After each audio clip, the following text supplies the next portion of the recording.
মুক্তি পেয়েছে করণ জোহর প্রযোজিত ছবি কিল।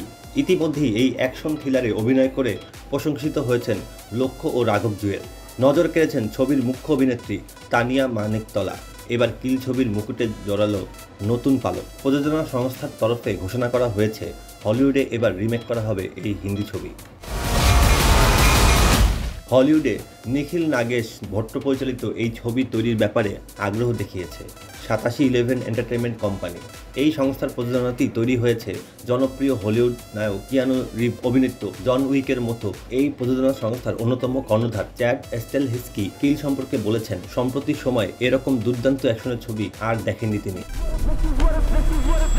এই প্রজেক্টের সঙ্গে কাজ করবে ভেবে যথেষ্ট উত্তেজিত তিনি। একই সঙ্গে আরও জানিয়েছেন, কিল ছবির হলিউড রিমেকে প্রযোজক করণ জোহর ও পরিচালক নিখিলকেও যুক্ত করা হবে। এই খবর মুহূর্তেই ভাইরাল হয়েছে সামাজিক যোগাযোগ মাধ্যমে। জল্পনা শুরু হয়েছে, তাহলে কি কিয়ানু রিভস কিলের হলিউড রিমেকে মুখ্য অভিনেতার ভূমিকায় অভিনয় করতে চলেছেন? কারণ অ্যাকশন ঘরানার ছবি ভীষণ পছন্দ ম্যাট্রিক্স এই অভিনেতার। এছাড়া 8711 এন্টারটেইনমেন্ট কোম্পানির প্রযোজনাতেই জন উইকস সিরিজের 4টি ছবিতে প্রধান ভূমিকায় দেখা গিয়েছে তাকে। যদিও এই প্রসঙ্গে এখনও কোনো বিবৃতি আসেনি জন উইক ছবির তারকা কিংবা প্রযোজক করণ জোহরের তরফ থেকে।